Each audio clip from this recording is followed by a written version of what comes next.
If the walls could talk, the ones inside the Federal Bureau of Control would sing like a macabre chant of countless voices. Welcome to the oldest house, a featureless skyscraper from the outside that masquerades as a government office in its interior. Far from an ordinary place, this weird monolith defies the laws of physics as much as it does your expectations, with walls that fold like origami and doors that lead to alternate dimensions. A constantly shifting labyrinth of corridors filled with impossible architecture that feels alive, watching, and profoundly hostile. This is just the tip of the strange iceberg that is Control, a game where staplers might be eldritch parasites and janitors may or may not be omniscient demigods in disguise. We take turns to come for a visit. I helped you, you owe me now. And when time comes, I will come calling. It's a setup that kicks subtlety out of the window with a narrative that hooks you with its surrealism but keeps you invested by drip-feeding mysteries at just the right cadence. In that vein, much of the game unfolds in halls and offices, fusing liminal design with metaphysical horror until even fax machines start to look ominous. And if not for the murmuring bodies of office workers suspended mid-air, you'd almost think that working for the Bureau is somewhat similar to any other soul-sucking corporate job. The premise is deceptively simple at first. You embody Jessie Faden, a woman searching for her missing brother who stumbles upon the Bureau, a secret agency tasked with investigating and containing paranormal phenomena just as all hell breaks loose. Shortly after her arrival, she unexpectedly inherits the role of Director, a title that comes bundled with the responsibility of dealing with the outbreak of the Hiss, an evil force capable of corrupting people, objects, and even reality itself, turning everything it touches into an extension of its will. As it turns out, the Bureau's chain of command isn't strictly terrestrial. Jessie's out-of-nowhere promotion is sanctioned by the board, an extra-dimensional entity that communicates through fragmented messages from the astral plane, a surreal dimension of floating monoliths and abstract horrors that is extremely relevant to the story.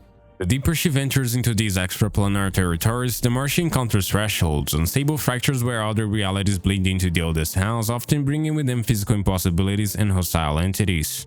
These strange rifts are loosely bridged by spaces like the Ocean View Motel, a waypoint that defies geography and where the mundane and metaphysical coexist, barely held together by the carpeted corridor of a cozy roadside hotel. And to stand a chance against such malignant foes, Jessie will rely on psychic powers we can obtain by cleansing seemingly mundane items imbued with paranatural energy, often resembling everyday stuff like fridges, clocks, or even rubber ducks.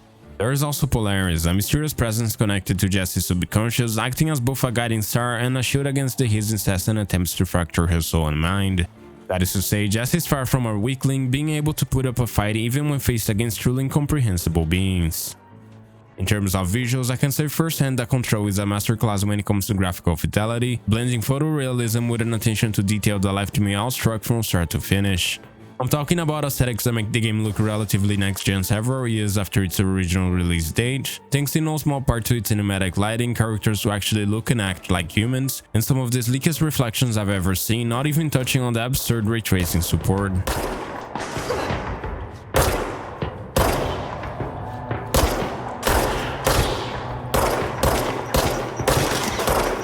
And did I mention destructible environments? Seeing glass shatter into shards, ceramic explode on impact, and how entire areas can fall apart in a flash is utterly unbelievable, and a buttery smooth too, assuming your GPU has enough horsepower to handle the load of so many particles floating around. It's hard not to admire how Control wears its weirdness like a badge of honor. The game doesn't water itself down, doesn't explain more than it has to, and treats its mysteries with reverence, trusting players to piece together the strange puzzle without spoon-feeding anything. What begins as a simple question, what happened to my brother, quickly escalates into a cosmic tug-of-war where the stakes balloon from personal to existential, setting the stage for a narrative that will pull you deeper into a world where reality itself crumbles into dust and your role is to solve the enemy's advances for humanity's sake, while avoiding going insane. It's a crude, unfiltered experience, but the rawness is undoubtedly part of the appeal. You cross paths with grotesque abominations that look like they clawed their way straight out of a nightmare, all while snappy, responsive controls keep the chaos just barely under wraps. The action is truly what makes the whole thing land so well, and when you think you cannot get any crazier, surprise surprise, a DLC that somehow manages to go even more off the rails than the base game and manages to pull you in even further into the vortex.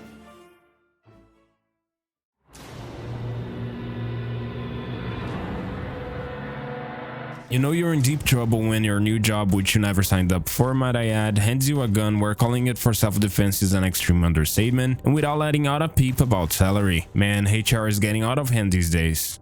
Anyhow, the game's opening hours are unusual, mainly in the sense that your arrival at the bureau is marked by nothing except for echoing silence, an empty receptionist's desk, and a deep feeling of unease brewing inside your stomach. Who knows, maybe it was some bad lunch you took earlier, but either way, you just know that something isn't quite right. You glance at the squeaky clean floors, cold and sterile walls, and think to yourself, what the heck is going on? Where even is everybody? The answer is, of course, hiding inside a safe room behind a thick steel door, too scared for their lives to leave and come out to greet us. Like, come on, where else would they be? Director Faden. Call me Jessie. Okay, Jessie. I'm Emily. Look, somehow this hostile force, this Hiss? that works. Somehow the Hiss managed to infiltrate the building without any warning. And just like that, my name for it is official. The Hiss. Like the sound of poison gas leaking in. Afterward, and without any sort of ceremony, you're tossed to the wolves, expected to make sense of a place that quite literally just swallowed you whole in its spiral of madness, and from there you kind of go with the flow. However, trying to fit the bill isn't easy work, especially after seeing how the previous director offed himself prior to our arrival, for reasons that are initially unknown to us. And if you assume there's a team of agents and analysts somewhere ready to back you up, nope, there really isn't, and you're completely on your own. After all, you're the only one capable of resisting the Hiss without wearing a clunky anti-possession device strapped to your chest, so at least it kind of makes sense why everyone just shrugs and leaves all the dirty work for you to handle by yourself, as they say to their NPC duties. I love playing 20 questions as much as the next guy, but we have got to get the water and electrical systems repaired before this baby blows. I'll have my guys unlock the doors out of here for you. I'll take care of it. You stay and keep the Hiss away from the plant if you can. The Hiss? That's what we're calling him? Well, that's catchy. All that fun context out of the way, the early stretch of the game is as intriguing as it is confusing. Despite all the weirdness flying around, the hardest part to wrap our heads around is how normal everyone around us make it appear to be. Almost like it's just another Monday at the office when one of your colleagues gets devoured by a rusty refrigerator or corrupted beyond recognition by the Hiss. Similarly, you often find yourself walking past abandoned desks with stacks upon stacks of paperwork detailing incidents so bizarre they read exactly like lunacy, yet they're filed under oddly casual stuff like standard containment procedure. It's this nonsensical and completely deadpan treatment of the absurd that throws you off the most, and yet somehow you're the weird one when standing up and asking a few questions. What helps you stay sane amid all of this is how frequently Jessie monologues, oftentimes breaking the fourth wall while voicing her thoughts and reactions to certain events, describing her situation in a super relatable, almost comedic tone. Do you know who I am? You know me. Say it. You are Dylan Faden's sister. He's talking in the third person. Always a good sign. Now, in terms of exploration, it's worth noting that navigation, mainly after departing the central part where our first conversations take place, can sometimes become a test of patience, given that the in-game map is, quite frankly, kind of a complete mess and extremely unreliable. It's a flat overlay that struggles to represent the building's vertical layout, so your best bet for getting around is the signs you find, which point you in the right direction often enough to be considered useful. On a positive note, this makes so that you have to rely a lot more on your instincts, especially since there aren't any objective arrows that lead you straight to your destination, even though this means you likely get lost a lot trying to figure out where to go without looking up a guide on YouTube or whatever from time to time, which I'm definitely guilty of. Meanwhile, the storytelling is elusive yet deliberate, and the further you press in, the more the oldest house reveals how trippy it can really be, letting fragments of lore trickle in through hundreds of cryptic memos, absurd field reports about cursed objects, and eerie flashbacks with a tendency to leave you with more questions than answers. I'll admit that sometimes the sheer density of lore borders on overwhelming, but it's packaged so organically into the environment that it never feels too much like a chore. In any case, from the mundane to the outright surreal, there's never a dull moment in this shifting maze of weirdness, where even the walls seem like they're secretly conspiring against you. And that's what elevates the experience. The atmosphere is downright otherworldly without any exaggeration. Every new area you walk into feels imposing in a way that's hard to put into words. Picture scenes of immense chambers looming over you like gaping voids designed to make you feel small and insignificant. The sheer sense of scale alone is enough to intimidate you, like creeping through the underbelly of some massive organism that tolerates your presence but never once pretends you belong anywhere in its insides. It's a spectacular world building from top to bottom that translates into one of the most immersive settings I've seen in modern gaming to date, and it's not even close. On a somewhat unrelated note, missions aren't throwaway errands. They are proper narrative arcs that flesh out both the Bureau's twisted ecosystem and Jessie's place within it, opening the floodgates to some of the game's most bizarrely memorable encounters. 1 minute you're wrestling with your own reflection in a mirror world, and the next you're traversing a mold-infested lab, searching for samples to create a solution that could help eradicate the alien organism source. That being said, there really is a lot to see, and given that each department is responsible for the containment and study of specific anomalies, you frequently find yourself solving puzzles to figure out the mad ramblings of scientists or struggling to survive against a host of apocalyptic-level threats. Still, all main story missions are nicely scripted and rewarding events. There are occasional pacing hiccups with long stretches of downtime that make some quests feel less like breathing room and more like busy work for no reason other than to fill up space. I'm referring mainly but not exclusively to bureau alerts, which are optional time tasks where you have to deal with meaningless quests, which often feel mechanically thin when not straight up futile, but I suppose they can be fun if you're in the mood of going out of your way to clean random pockets of his or restoring utilities that won't affect you in the slightest. On the technical front, I must say Control has matured like fine wine, and what was once a notorious GPU stress test has become surprisingly accessible thanks to years of patches. Nowadays, the game feels polished, stable, and has a proper showcase of striking visuals and top-tier audio design, making it the surreal audio-visual feast it was always meant to be. And credit where it's due, the developer's post-release support extended well beyond expectations, delivering not just bug fixes but meaningful content expansions that dig deeper into both Jesse's journey and the Bureau's secrets. Yet, even without the gloss of updates, there's an occasional undercurrent of friction now and then.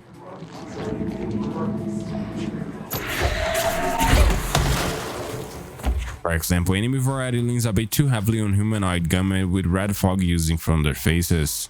Not to mention, the combat scenarios themselves can be a tad repetitive, at least until your arsenal gets to fully mature. In any case, that's a conversation better saved for later, because how you fight in Control is a whole beast of its own, one that deserves far more than just a passing mention. Anyhow, despite these occasional issues, the takeaway is that Control isn't a common third-person shooter, not in the slightest. It's a meticulously crafted descent into the absurd where you never know what comes next, and that's what makes it so deeply exciting. Built on an intoxicating mix of narrative intrigue, visual spectacle, top-tier gameplay, not to mention it's also one of the craziest games I've ever played, and I'm sure that's got to be worth something. But of course, mood and mystery alone don't hold a game together, and soon enough the question shifts from why am I here to why am I still here?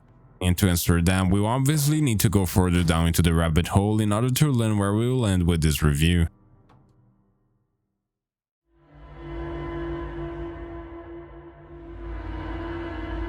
For a game that's thematically obsessed with control, there's a sweet irony in how often it reminds you that you have absolutely none of it.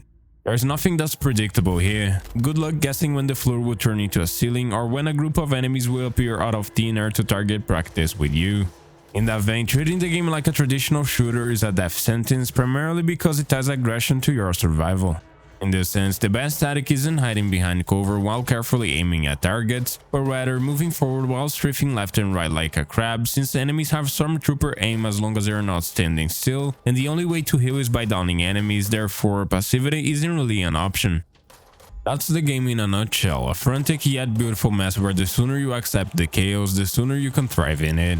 At the center of everything is the service weapon, a morphing, infinitely reloading firearm that's either the coolest gun you have ever seen or a slightly underwhelming sidekick to your far-flagship Psychic toolkit. As for its features, it swaps between classic archetypes like pistol, shotgun, SMG, and sniper, but it's all one gun that functionally exists to give your psychic powers a break. And speaking of psychic powers, this is where the game stops pretending to be a shooter altogether and starts feeling like a superhero simulator. The vastness of what you can do is almost absurd, starting with launch, a devastating skill that lets you rip walls, furniture, or take debris from the environment and deliver it to enemies at dangerous speeds, like guided missiles. A good rule of thumb is that if you can see it, you most likely can hurl it. The skill is just so powerful that upgrading it is basically a no-brainer, given that you can strip enemies of their armor while dealing massive amounts of damage when not straight up one-shotting them with your built-in delete button, which never stops being fun. There's also a melee strike, but I personally found that it was useless outside of our emergencies, such as enemies randomly rushing to give Jesse a hug, since its range is short enough to guarantee you almost always catch a bullet to the teeth before it has a chance to connect with anybody. That's why, speaking strictly in terms of usefulness, the ability to mind control enemies is a lot more interesting. Basically, what it does is it allows you to temporarily seize weakened foes to fight on your behalf, acting as sort of free disposable meat shields that can be a very powerful tool if used correctly. The catch, because there always has to be one, is that activating it requires a few uninterrupted seconds of channeling. Mind you, an eternity in a game where doing anything but shooting is such a huge risk. Most of these powers run off a shared energy meter that can deplete somewhat rapidly depending on your actions, and you cannot just spam abilities like there's no tomorrow, which keep things relatively balanced. However, some abilities don't cost anything at all, which gives you breathing room to experiment without fear, while the overall system still serves to keep you grounded. This is huge because some abilities are so hilariously overtuned that if they were the only ability in the game, you probably wouldn't miss anything else for several hours, if not for this small cooldown period. Conversely, if you've been paying attention, you've noticed that not all abilities are strictly offensive. Quite the contrary, some are more tactical and frequently tie into exploration, making it so that few corners remain unreachable for long. In fact, the game nails movement in a way that most shooters can only dream of. There's a dash that allows you to instantly reposition to avoid damage or close gaps, while a hover lets you briefly take flight, turning you into a nearly untouchable aerial menace.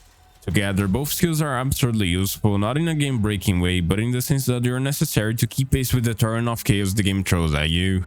And if things happen to get a little too spicy, you can always throw up a kinetic shield, a cloud of rubble that intercepts projectiles thrown in your general direction until you're ready to go back on the offensive. As for the enemies themselves, they are alright for the most part, and at the very least, the AIs function enough to keep the pressure up on you. Not exactly what I would call iconic, most foes we fight are the Bureau security personnel who have been corrupted by the Hiss, occasionally mixed with grenade lobbers, sniper variants, heavily armored brutes, and airborne nuisances with powers similar to ours that evade your attacks the moment you decide to target them. Every now and then bosses do show up, often with unique mechanics, but typically many of them quietly graduate into being regular enemies later on, which, depending on your perspective, is either a cool way to escalate difficulty or a lazy approach to pad the roster. If you ask me, I don't have a strong opinion about it, but I'll admit that they might have gone a bit overboard given that their models are exact copies with the same powers too, which significantly reduces the uniqueness factor of our greatest foes. Additionally, one thing that can drag the combat down over time is how aggressively the game repopulates areas you have already cleared. It's not unusual to fight through the same hallway half a dozen times just because it took a detour or doubled back, and while some level of enemy respawning is fine, here it leans too far into repetition to the point you start to wonder where do so many enemies actually come from. Like, do they have a closet where they keep all of them stacked on top of each other in rows or something? Like, I don't know, man. Add to that an equally aggressive scaling system where enemies grow increasingly tanky and damaging the more you level up, almost outpacing you, and suddenly the combat starts to lose its edge. Your abilities may feel stronger, sure, but so do the enemies, turning fights into drawn-out endurance tests that don't always feel worth the hassle. In summary, the thing that stands out most about Control's primary gameplay systems is the gradual journey from standard to extraordinary and how genuinely powerful it makes you feel. What begins as a conventional experience blossoms into something else entirely only when you have unlocked enough powers to fully wield the surreal toolkit at your disposal, and when everything clicks into place, man, I gotta tell you, it feels far too good, and if you've played the game you know exactly what I'm talking about.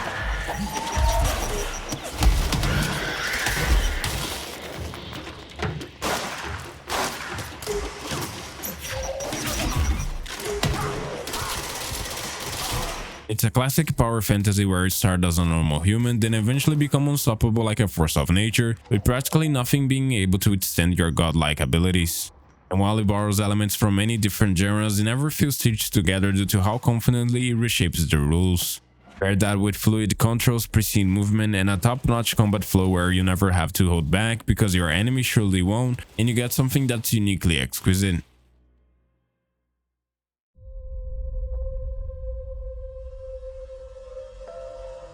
If combat is a hurricane of psychic violence, then progression is the eye of the storm, the quieter, more methodical counterbalance that lets you catch your breath before getting flung back into the swirling chaos.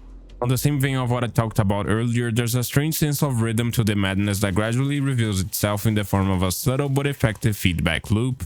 As you grow stronger, so does your foes, become increasingly more aggressive, erratic, and better adapted to your evolving arsenal. In short, this kind of progression loop looks familiar, except for the fact that it comes with a paranormal coat of paint. It revolves around harvesting enemy drops, converting them into upgrades, unlocking weapon forms, and slotting mods to fine-tune your build. On paper, it sounds like a robust, engaging system, but in practice, it leaves a lot to be desired. being serviceable at best or plain lackluster at worst. I'm being upfront not because this was a disappointment per se, but more so due to the potential it had to be far more engaging and polished than it turned out to be. Speaking of which, the mod system is where things get a little bit interesting or mildly infuriating depending on your perspective. Coming in a variety of tiers, both Jesse and the service weapon can be slotted with mods ranging from very basic such as increased damage and lower energy costs, to more advanced ones like reduced bullet spread and a higher rate of fire, which are always lovely perks to have. The main critique here is that it's customization in the most mechanical sense, where the numbers get bigger but nothing feels different. There are no weird synergies, no wacky combos, no crazy perks you can pick up, just basic skill bumps and motor stat boosts that don't make you rethink combat, which was pretty lame to me, although there are some rare mods which are so good that they almost make it so that a few guns depend on them to work well, not that it automatically makes the system any fun either way. Much like the mods, crafting also feel like an undercooked attempt to give the game an RPG flair. To that end, generic materials drop from enemies, supply crates, and mission rewards, and you have to burn a bunch of them to upgrade your weapon forms or craft new mods, assuming the RNG gods don't favor you. And even though the service weapon can be improved, the upgrade path is painfully linear given that you are not tweaking it to fit your playstyle, but rather unlocking more mod slots and marginally improving stats with almost no customization beyond that, just like everything else listed thus far. On the flip side, the ability tree does fare a little bit better, mostly because it leans on that old school formula of spend point, get stronger. An alright design at best, but one that gets stale after a while. Likewise, it's not a particularly complex system, but at least it lets you steer Jesse towards your favorite playstyle by tuning up the exact skills that you use the most. And you've guessed it right, in my case that was launch any day of the week.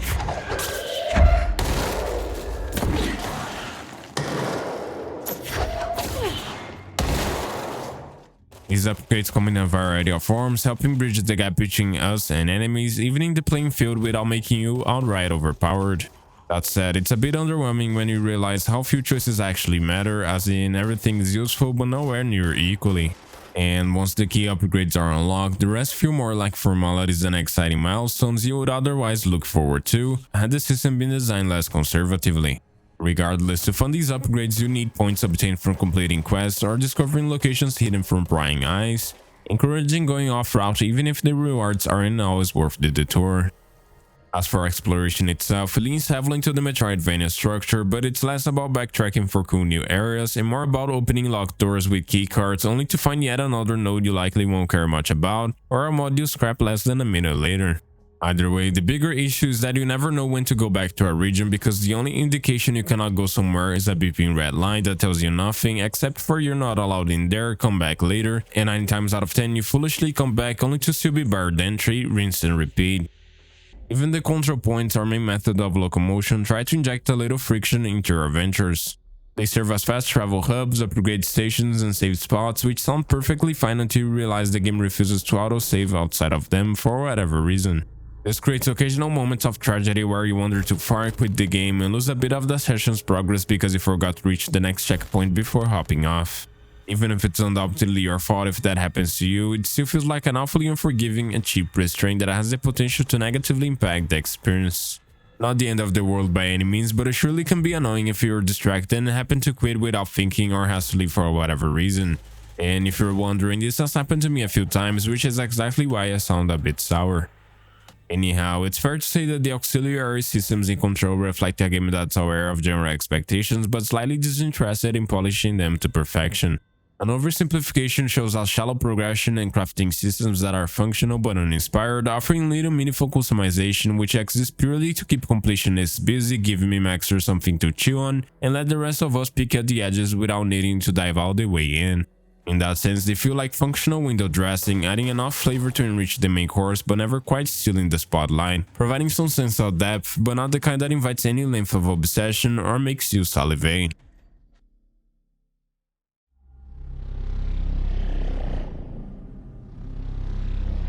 All things considered, Control isn't a game that bends to accommodate everyone's taste, and frankly, it never wanted to anyways.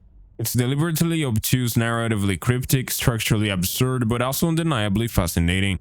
And while some friction points rear their heads, be in the form of half-baked progression systems or the game's fondness for leaving players scratching their hands, if anything, the weirdness is the point.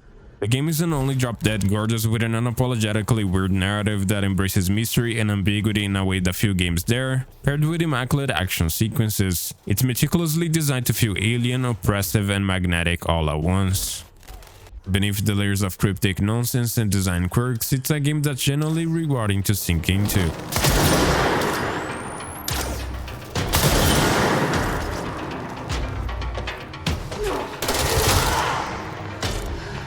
It doesn't hold your hand, it doesn't over-explain anything, and it absolutely doesn't care if you walk away confused. It feels like a game that was designed with a very specific kind of player in mind, and instead of sending itself down to be universally approachable, it actually leans harder into its eccentricities. This is a game that knows how to make a place feel haunted, not in the "there's a ghost in the closet" sense, but in the way where nothing is quite right and the walls themselves might be creepily watching your every move. Every flickering light, every empty hallway, every object humming with unnatural energy sells the illusion that this building is a living organism, one that barely tolerates your presence. It's a surreal game that nails atmosphere, combat, and visuals with incredible world building, driving a one-of-a-kind experience. A highly captivating, immersive ride that leaves an impression you don't shake off your memory easily. It's also incredibly rare how it's willing to slow things down and let discomfort build, trusting the mood to carry the moment instead of rushing to the next thrill.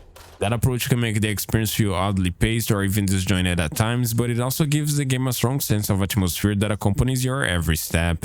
Even the stuff that lands somewhat poorly doesn't derail the experience so much as expose the seams of a game that was more interested in tone and tension than in mechanical perfection. The flawed progression systems, the underwhelming mod mechanics, and the occasionally clunky pacings are noticeable, sure, but never absurd to the point of being deal breakers to anyone who touches them. That being said, perhaps I was overly harsh in my critique because, despite these low points, I genuinely enjoyed the game in its entirety and it's what I would consider a must-play. And although this was my first time playing a Remedy game, it surely won't be the last, because if this is the kind of experience they usually dabble with, then I definitely want to see more of it.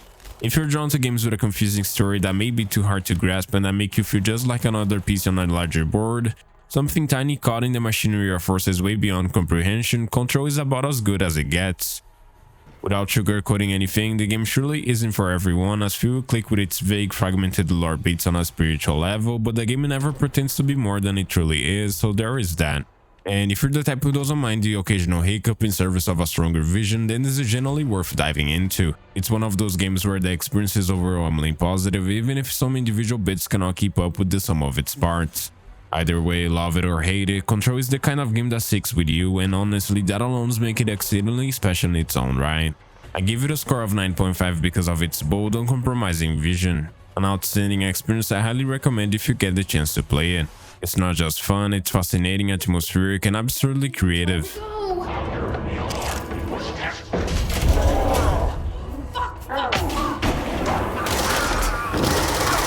Touches it.